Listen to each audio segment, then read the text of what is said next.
کیا ہو اگر وہ شخص جو اربوں ڈالر خرچ کر کے راکٹ بنا رہا ہے اور مریخ پر انسانی بستیاں بسانے کے خواب دیکھ رہا ہے اور مطلب دنیا کی سب سے طاقتور مصنوعی ذہانت یعنی اے آئی تخلیق کر رہا ہے، وہ اچانک یہ اعلان کر دے کہ سائنس اور فزکس دراصل کائنات کے ایک عظیم خالق کی سب سے بڑی دلیل ہے؟ ارے واہ، یہ تو مطلب ایک ایسا سوال ہے جو کسی بھی سائنسی ذہن کو ہلا کر رکھ دے۔ بالکل۔ اور آج کے اس تفصیلی جائزے میں ہم ایک ایسے ہی حیران کن موضوع پر بات کرنے جا رہے ہیں۔ ہم ایک انتہائی چشم کشا مضمون کا تجزیہ کر رہے ہیں جس کا عنوان ہے ایلون مسک اور ایمان کی سائنسی بحالی۔ جی، اور یہ مضمون واقعی ایک بہت بڑا دعویٰ کرتا ہے جو جدید سائنسی دنیا میں ایک دھماکے سے کم نہیں ہے۔ صحیح، مطلب اس میں یہ کہا گیا ہے کہ 21ویں صدی کے سب سے بڑے مادی اور سائنسی استعارے یعنی ایلون مسک وہ الحاد سے نکل کر باقاعدہ ایک خالق کے اعتراف کی طرف آ رہے ہیں۔ اور دیکھیں، اس دعوے کی شدت کا اندازہ آپ اس بات سے لگا سکتے ہیں کہ پچھلی 2 دہائیوں سے ایک خاص طبقہ ہے جسے ہم نیو ایتھیزم یا جدید الحاد کہتے ہیں۔ انہوں نے تو یہ فرض کر لیا تھا کہ سائنس نے مذہب کو ہمیشہ کے لیے دفن کر دیا ہے۔ جیسے رچرڈ ڈاکنز یا سیم ہیرس جیسے مفکرین جن کا یہ ماننا تھا کہ جیسے جیسے انسان ٹیکنالوجی میں آگے بڑھے گا خدا کا تصور بس مطلب تاریخ کے کوڑے دان میں چلا جائے گا۔ بالکل بالکل، لیکن مصنف کے نزدیک ایلون مسک کا جو یہ نیا فکری سفر ہے یہ ان تمام مفکرین کے لیے ایک بہت بڑا چیلنج بن کر سامنے آیا ہے۔ مطلب یہ اس بات کا اشارہ ہے کہ علم اور سائنس کا سفر شاید اس اندھیری گلی میں ختم نہیں ہوتا جہاں یہ جدید ملحدین کھڑے ہیں۔ صحیح، اور دیکھیں اس سے پہلے کہ ہم اس بحث کی گہرائی میں اتریں یہ واضح کرنا بہت ضروری ہے کہ اس مضمون میں انتہائی حساس نظریاتی، سماجی اور مذہبی خیالات موجود ہیں۔ مطلب مصنف نے دائیں اور بائیں بازو کی سیاست پر بہت سخت تنقید بھی کی ہے۔ جی، یہ بتانا بہت لازمی ہے۔ تو ہمارے اس جائزے کا مقصد کسی بھی خاص نظریے، مذہب یا سیاسی کیمپ کی تائید کرنا ہرگز نہیں ہے۔ ہم خالصتاً ایک غیر جانبدارانہ تجزیہ کر رہے ہیں تاکہ سمجھ سکیں کہ مضمون نگار نے مسک کے مختلف بیانات کو، ان کے انٹرویوز اور ٹویٹس کو آپس میں جوڑ کر کیا فکری خاکہ تیار کیا ہے۔ بالکل، ہمارا فوکس صرف ان دلائل کے میکانزم کو سمجھنے پر ہونا چاہیے، اور یہ فکری فاصلہ برقرار رکھنا واقعی اہم ہے۔ ہم بنیادی طور پر ایک مصنف کے ذہن اور اس کے زاویے سے دنیا کو دیکھنے کی کوشش کر رہے ہیں۔ جی، تو آئیے اس کی تہ کھولتے ہیں۔ سب سے پہلے ہمیں مسک کے فکری پس منظر کو سمجھنا ہوگا۔ مسک جنوبی افریقہ میں پلے بڑھے اور ان کی پوری زندگی فزکس، انجینئرنگ اور منطق کے گرد گھومتی رہی۔ مطلب وہ اس مغربی سیکولر سوچ کی ایک خالص ترین پیداوار تھے جس کا بنیادی اصول یہ ہے کہ جو چیز لیبارٹری میں ٹیسٹ نہیں ہو سکتی وہ ہے ہی نہیں۔ بالکل، جسے مائکروسکوپ کے نیچے نہیں دیکھا جا سکتا اس کا سرے سے کوئی وجود نہیں۔ مسک خود کو ایک طویل عرصے تک ایگنوسٹک یا پھر مکمل ملحد کہتے رہے۔ ان کا نظریہ تھا کہ کائنات محض ایٹموں کا ایک حادثاتی رقص۔ حادثاتی رقص، بالکل۔ لیکن مصنف کا دعویٰ ہے کہ مسک کا یہ جو سائنسی تکبر تھا نا، یہ اب ٹوٹ چکا ہے۔ تو یہاں سوال یہ پیدا ہوتا ہے کہ آخر ایک ایسا انسان جو صرف فزکس کی مساواتوں پر یقین رکھتا ہو، اس کی سوچ میں یہ دراڑ کیسے پڑی؟ کیا کسی ذاتی واقعے یا جذباتی صدمے نے انہیں اس طرف دھکیلا؟ کیا کمال کی بات ہے کہ مصنف اس تبدیلی کو کسی جذباتی واقعے سے بالکل نہیں جوڑتا۔ اچھا، مطلب کوئی جذباتی وجہ نہیں؟ جی نہیں۔ دیکھیں، اکثر سمجھا جاتا ہے کہ لوگ مشکل وقت میں مذہب کی طرف آتے ہیں، لیکن مضمون کے مطابق مسک کے معاملے میں یہ خالصتاً ایک منطقی استدلال کا نتیجہ ہے، یعنی ایک لاجیکل ڈیڈکشن۔ تو یہ منطق آئی کہاں سے؟ جب کوئی شخص سطحی سائنس سے آگے بڑھ کر کائنات کی پیچیدگیوں کو دیکھتا ہے اور خاص طور پر مصنوعی ذہانت یا اے آئی کے کام کرنے کے طریقے کو سمجھتا ہے تو اس پر کچھ حقیقتیں کھلتی ہیں۔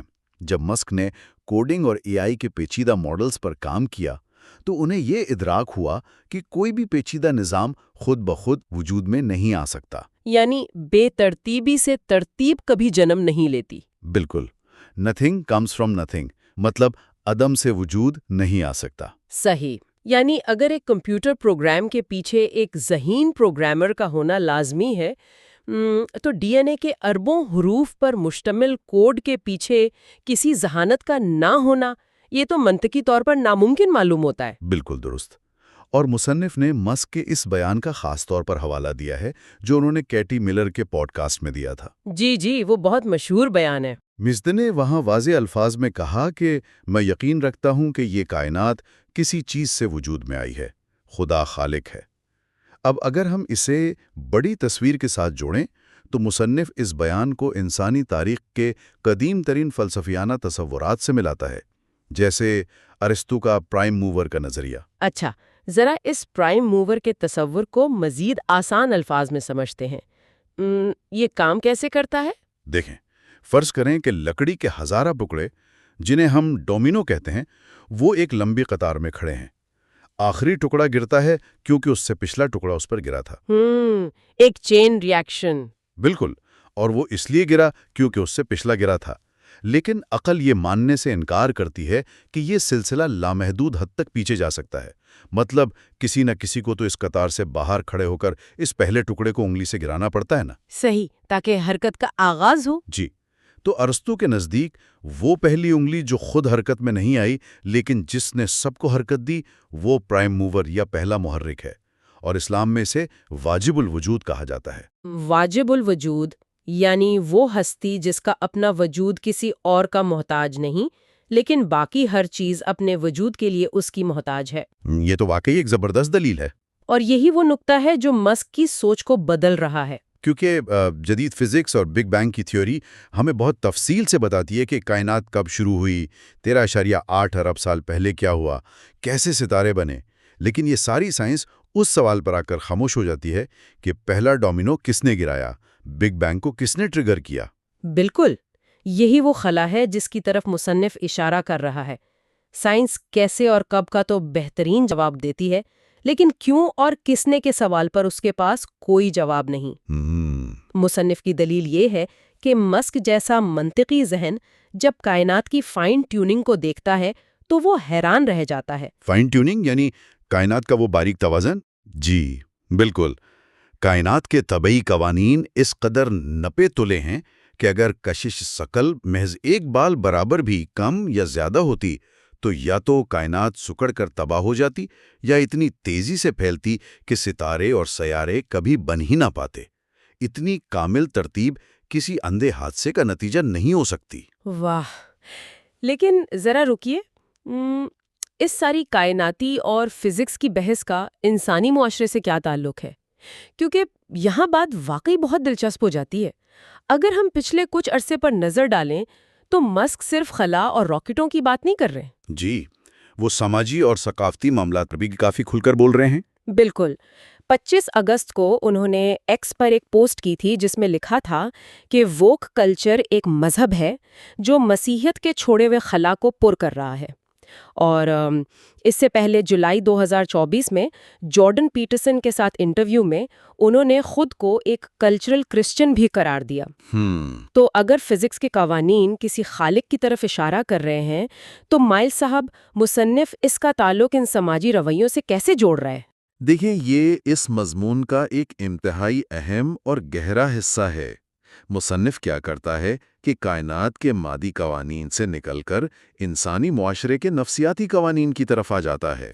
اچھا۔ مصنف کے نزدیک انسان فطرتاً ایک عبادت گزار مخلوق ہے، مطلب اس کی ڈیفالٹ سیٹنگ میں کسی نہ کسی برتر چیز کی پوجا کرنا شامل ہے۔ انسان کو کچھ نہ کچھ تو چاہیے ماننے کے لیے۔ بالکل، اگر معاشرے سے اصل خدا کا تصور چھین لیا جائے نا تو انسان عبادت کرنا نہیں چھوڑتا، بلکہ وہ کسی نظریے، کسی تحریک یا اپنی خواہشات کو خدا بنا لیتا ہے۔ تو مطلب آئیے اس کی بھی تہیں کھولتے ہیں۔ مصنف کے خیال میں یہ ووک کلچر یا یہ جو نئے سماجی نظریات ہیں یہ کس طرح ایک مذہب کا روپ دھار چکے ہیں؟ اور ایک بار پھر یاد دلاتی چلوں، ہم صرف مضمون نگار کے سخت گیر موقف کا جائزہ لے رہے ہیں۔ جی بالکل۔ تو مصنف استدلال کرتا ہے کہ جب مغربی دنیا نے روایتی مذہب کو چھوڑا تو انسان کے اندر ایک روحانی اور اخلاقی خلا پیدا ہو گیا، اور اس خلا کو پر کرنے کے لیے ووک ازم اور انتہائی لبرل نظریات نے ایک نئے مذہب کی شکل لے لی۔ یعنی انہوں نے مذہب کی جگہ لے لی۔ جی، اب دیکھیے، ہر مذہب کے کچھ عقائد ہوتے ہیں، کچھ گناہ ہوتے ہیں، سزا کا نظام ہوتا ہے، مصنف کے مطابق اس نئے لبرل مذہب میں نسلی یا طبقاتی برتری، جسے ہم پریویلیج کہتے ہیں، اسے پیدائشی گناہ کا درجہ دے دیا گیا ہے۔ ارے واہ، یہ تو بہت گہرا موازنہ ہے۔ اور جس طرح پرانے وقتوں میں لوگوں کو مذہب سے خارج کیا جاتا تھا، آج کے دور میں کینسل کلچر کے ذریعے لوگوں کو سماج سے خارج کر دیا جاتا ہے۔ صحیح، لیکن یہاں ایک سوال یہ بھی تو اٹھتا ہے کہ کیا یہ واقعی کوئی گہرا فلسفیانہ مشاہدہ ہے؟ میرا مطلب ہے، کیا یہ بھی تو ہو سکتا ہے کہ مسک محض سوشل میڈیا پر بحث چھیڑنے کے لیے یا لوگوں کی توجہ حاصل کرنے کے لیے ایسی باتیں کر رہے ہوں؟ وہ تو ویسے بھی انٹرنیٹ پر ٹرولنگ کے لیے کافی جانے جاتے ہیں۔ جی، آپ کی بات میں وزن ہے، اور یہ ایک بہت جائز سوال ہے، لیکن مضمون نگار اس عمل کو محض انٹرنیٹ ٹرولنگ نہیں مانتا۔ اچھا، تو وہ اسے کس نظر سے دیکھتے ہیں؟ مصنف کے بقول، الحاد نے انسان سے یہ وعدہ کیا تھا کہ خدا کو ماننا چھوڑ دو تو تم آزاد ہو جاؤ گے، لیکن حقیقت میں ہوا کیا؟ انسان اپنی ہی اندھی خواہشات اور ذہنی الجھنوں کا غلام بن کر رہ گیا۔ مطلب آزادی کے نام پر قید۔ بالکل، اور معاشرہ میں ڈپریشن، بے سمتی اور خاندانی نظام کی جو تباہی ہے، وہ اس کا ثبوت ہے۔ مصنف یہ دلیل دیتا ہے کہ مسک، جو کہ انسانیت کی بقا کے بارے میں بہت سوچتے ہیں، وہ یہ دیکھ رہے ہیں کہ اگر معاشرے سے مذہب کی وہ بنیاد نکال دی جائے جو اخلاقیات کا تعین کرتی ہے، تو معاشرہ بکھر کر ایک ہجوم بن جاتا ہے۔ بالکل، مطلب مذہب کے بغیر کوئی مشترکہ اخلاقی لنگر نہیں بچتا جو لوگوں کو جوڑ کر رکھ سکے۔ جی ہاں، کوئی بنیاد نہیں بچتی۔ یہ واقعی ایک سخت اور فکر انگیز سماجی تجزیہ ہے۔ خیر، اب اس سماجی بحث سے نکل کر واپس چلتے ہیں مسک کی اصل دنیا میں، یعنی ٹیکنالوجی، کمپیوٹرز اور اسکرینوں کی دنیا میں، جہاں سے یہ ساری کہانی شروع ہوئی تھی۔ بالکل، کیونکہ وہاں وہ کائنات کو ایک بالکل ہی الگ اور تھوڑے سے سائنس فکشن والے زاویے سے دیکھتے ہیں۔ 2016 کی مشہور زمانہ کوڈ کانفرنس یقیناً یاد ہوگی آپ کو؟ جی، وہ سیمولیشن تھیوری والی بات۔ ہاں، وہاں مسک نے ایک نظریہ پیش کیا تھا جس نے پوری دنیا میں تہلکہ مچا دیا تھا۔ ان کا کہنا تھا کہ اس بات کا اربوں میں 1% چانس ہے کہ ہم جس دنیا میں رہ رہے ہیں وہ اصل حقیقت یعنی بیس ریالٹی ہے۔ بالکل، مسک کا ماننا ہے کہ چونکہ ویڈیو گیمز اور ورچوئل ریالٹی اتنی تیزی سے ترقی کر رہی ہیں کہ وہ اصلی دنیا جیسی لگنے لگی ہیں، تو بہت ممکن ہے کہ ہماری یہ پوری کائنات دراصل کسی بہت ہی ایڈوانس تہذیب کی بنائی ہوئی ایک کمپیوٹر سیمولیشن یا ویڈیو گیم ہی ہو۔ اب اگر ہم اسے غور سے دیکھیں تو یہ تو بالکل ایسا ہی ہے جیسے کسی انتہائی قدیم، ہزاروں سال پرانی روحانی کتاب کا ترجمہ آج کے دور کی ٹیکنالوجی کی زبان میں کر دیا گیا ہو۔ کیا بات ہے، یہ بہت زبردست تشبیہ دی آپ نے۔ تو کیا اس کا مطلب یہ ہے کہ ایلون مسک اور قدیم دور کے صوفیہ اور فلسفی دراصل ایک ہی بات کر رہے ہیں، بس ان کی لغت، مطلب ان کی ویکیبلری مختلف ہے؟ مصنف نے ان دو مختلف زبانوں کی کڑیاں اتنی خوبصورتی سے ملائی ہیں کہ واقعی عقل دنگ رہ جاتی ہے۔ مصنف کہتا ہے کہ ہمیں جدید الفاظ کے ظاہری خول سے دھوکہ نہیں کھانا چاہیے۔ کیسے؟ ایلن مسک جس چیز کو ٹیکنالوجی کی زبان میں سیمولیشن کہہ رہے ہیں نا، مشرق کے قدیم صوفیہ اور روحانی مجدد اسی کو صدیوں سے مایا یا سراب کہتے آئے ہیں۔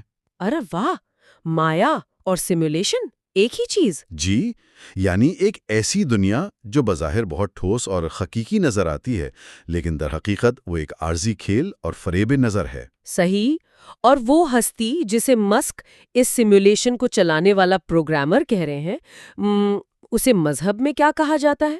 ظاہر ہے مذہب اسے خالق کہتا ہے۔ مسک جسے کمپیوٹر کی کوڈنگ یا ماسٹر الگورتھم کہہ رہے ہیں، جس میں کائنات کا ہر قانون اور ہر واقعہ پہلے سے لکھا جا چکا ہے، مذہبی اصطلاح میں اسے ہی تو لوح محفوظ کہا جاتا ہے۔ یہ تو واقعی رونگٹے کھڑے کر دینے والی بات ہے۔ اور مصنف نے اپنے اس نقطے کو مضبوط کرنے کے لیے قرآن مجید کی سورۃ الانعام کی آیت 32 کا بہت شاندار حوالہ بھی دیا ہے، جس کا مفہوم ہے کہ اور دنیا کی زندگی کھیل تماشے کے سوا کچھ نہیں۔ بالکل صحیح۔ مصنف کا اصرار ہے کہ جسے ہم آج جدید سائنس کی سیمولیشن تھیوری سمجھ کر حیران ہو رہے ہیں اور اسے بہت بڑی سائنسی دریافت مان رہے ہیں، وہ دراصل انہی قدیم مذہبی سچائیوں کی ایک جدید اور کمپیوٹرائز تشریح ہے۔ مطلب ایک ایسا ویڈیو گیم جس میں انسانوں کو کردار بنا کر بھیجا گیا ہے تاکہ دیکھا جا سکے کہ کون کیا عمل کرتا ہے۔ جی، اور اس کی بنیاد ہزاروں سال پہلے ہی بتا دی گئی تھی۔ تو اس تمام بحث کو فزکس کے قوانین، سماجی تبدیلیوں اور سیمولیشن تھیوری کے اس پورے فکری سفر کو اگر سمیٹا جائے تو اس مضمون کا حتمی نتیجہ یہ نکلتا ہے کہ عقل کی معراج دراصل خدا کے اعتراف پر ہی ہوتی ہے۔ جی، مصنف کا موقف بہت واضح ہے کہ الحاد کوئی بہت اعلیٰ روشن خیال یا سائنسی سوچ کا نتیجہ نہیں ہے۔ جب انسان کسی خلیے کے اندر موجود ڈی این اے کی حیران کن پیچیدگی کو دیکھتا ہے یا کائنات کے حیرت انگیز توازن پر غور کرتا ہے تو اس کے پاس صرف دو ہی راستے بچتے ہیں۔ دو راستے؟ یا تو وہ اپنی ہی عقل اور مشاہدے کا انکار کر دے اور یہ مان لے کہ یہ سب کچھ اندھے حادثات کا نتیجہ ہے، یا پھر وہ ایک باقاعدہ انتہائی ذہین خالق کا اقرار کر لے۔ صحیح۔ اور مصنف کے مقول چونکہ مسک ایک منطقی انسان ہے، انہوں نے اپنی عقل کا انکار نہیں کیا، اس لیے ان کا اس حتمی نتیجے پر پہنچنا منطقی طور پر ناگزیر تھا۔ یہی وہ طاقتور سوال ہے جو مضمون کے آخر میں ابھرتا ہے کہ اگر آج کا انسان مریخ پر جانے کے لیے ایک پیچیدہ راکٹ بناتا ہے اور کوئی بھی عقل مند انسان یہ ماننے کو تیار نہیں کہ وہ راکٹ لوہے کے حادثاتی طور پر آپس میں ٹکرانے سے بن گیا، تو یہ کیسے ممکن ہے کہ اس راکٹ کو بنانے والے کائنات کے اس سب سے پیچیدہ دماغ کا کوئی بنانے والا نہ ہو؟ بالکل، اگر ڈیزائن ہے تو ڈیزائنر کا ہونا لازمی ہے۔ یہ ایک ایسی سیدھی سی منطق ہے جسے انکار کرنے کے لیے انسان کو واقعی اپنی آنکھیں بند کرنی پڑتی ہیں۔ جی ہاں، بالکل۔ خیر، اس سارے تفصیلی جائزے اور ان تہ در تہ دلائل کے بعد سننے والوں کے لیے ذہن میں ایک نیا اور بہت ہی فکر انگیز سوال پیدا ہوتا ہے کہ اگر آج کی سب سے جدید ٹیکنالوجی، کوانٹم فزکس کی بلند ترین سطحیں اور سیمولیشن جیسی جدید ترین تھیوریز ہمیں گھما پھرا کر واپس انہی قدیم فلسفیانہ اور مذہبی سوالات کے دروازے پر لا کھڑا کرتی ہیں جو انسان نے ہزاروں سال پہلے پوچھے تھے، تو کیا واقعی سائنس نے ہمیں کائنات کے کوئی نئے راز بتائے ہیں؟ بہت گہرا سوال ہے۔ یا پھر سائنس نے ہمیں صرف ان پرانے رازوں کو سمجھنے اور ان پر بات کرنے کے لیے ایک نئی زبان اور ایک نئی ویکیبلری دی ہے؟ یہ واقعی اس پوری بحث کا نچوڑ ہے۔ انسان چاہے غار میں بیٹھا آگ کو دیکھ کر کائنات پر غور کرے یا سپر کمپیوٹرز کے سامنے بیٹھ کر، اس کی جستجو کا مرکز ایک ہی رہتا ہے۔ بالکل، اور اس سے بھی بڑی بات یہ ہے کہ آج انسان اپنے تخلیق کار کو ڈھونڈ رہا ہے، لیکن ذرا تصور کریں جب کل کو یہی مصنوعی ذہانت جس پر مسک اور دنیا بھر کے سائنسدان کام کر رہے ہیں، یہ مکمل طور پر خود مختار ہو کر خود سوچنے کے قابل ہو جائے گی، تو کیا وہ بھی اپنے وجود کی گتھیاں سلجھاتے ہوئے، اپنی بیس ریالٹی تلاش کرتے ہوئے اپنے تخلیق کار یعنی انسان کے بارے میں بالکل ویسے ہی سوالات اٹھائے گی جیسے آج انسان اس پوری کائنات کے خالق کے بارے میں اٹھا رہا ہے؟ ارے واہ، یہ تو ذہن کو سن کر دینے والا خیال ہے۔ کیا وہ بھی سوچے گی کہ اس کے کوڈ کے پیچھے کوئی عظیم پروگرامر موجود ہے؟ تو کیا اسکرینوں اور ٹیکنالوجی کی یہ چمک جس نے بظاہر ہمیں اندھا کر دیا تھا، دراصل ہمیں واپس اسی ازلی روشنی اور سچائی کی طرف لے جا رہی ہے؟ واقعی یہ بہت غور طلب بات ہے۔ جی بالکل، یہ انسان کو بہت کچھ سوچنے پر مجبور کر دیتی ہے۔ امید ہے کہ اس فکری سفر نے علم، سائنس اور وجود کے ان بنیادی سوالات کو دیکھنے کا ایک نیا، حیران کن اور گہرا زاویہ فراہم کیا ہوگا۔ یہ تفصیلی جائزہ یہیں اپنے اختتام کو پہنچتا ہے۔